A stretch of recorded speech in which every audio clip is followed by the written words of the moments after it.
হয়েছি।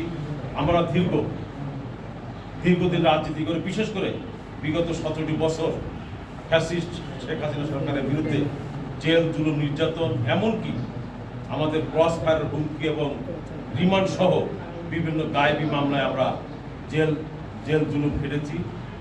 অনেক নেতাকর্মী হয়েছি আমরা নিঃস্ব। সকল প্রকার জুলুম, নির্যাতন, ভয়ভীতি উপেক্ষা করে রাজপথ থেকে ফ্যাসিস্ট সরকারের পতন আন্দোলনের ত্বরান্বিত করে এবং শেষ পর্যন্ত ফ্যাসিস্ট শেখ হাসিনা সরকারের পতন নিশ্চিত করেই আমরা ঘরে ফিরেছি। এখন দলকে এগিয়ে নেওয়ার সময়, দলকে ঐক্যবদ্ধ করার সময়। দুঃখের বিষয়, গত 2-5 তারিখে সিরাজগঞ্জ জেলা বিএনপির পক্ষ থেকে উল্লাপাড়া উপজেলা পৌর বিএনপি এবং ইউনিয়ন বিএনপির শীর্ষ 7 জন সহ অঙ্গ সহযোগী সংগঠনের 3 জনের নাম উল্লেখ করে জেলা বিএনপির সভাপতি এবং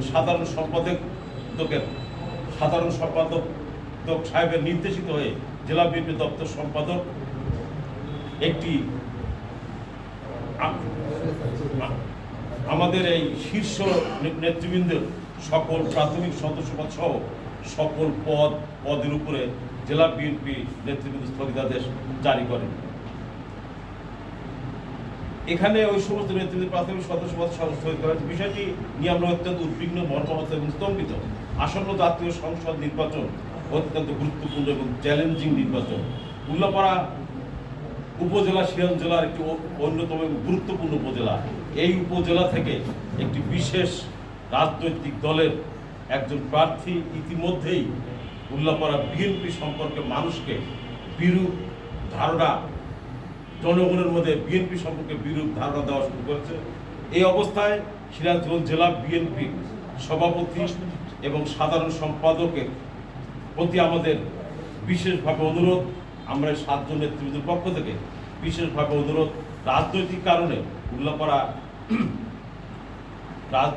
ইহাতে শুধু প্রেরণ করা হয়েছে, ইহাতে শুধু আমাদের দলেরই ক্ষতি হবে না, রাজনৈতিকভাবেও উল্লাপাড়া উপজেলা বিএনপি অত্যন্ত ক্ষতিগ্রস্ত হবে।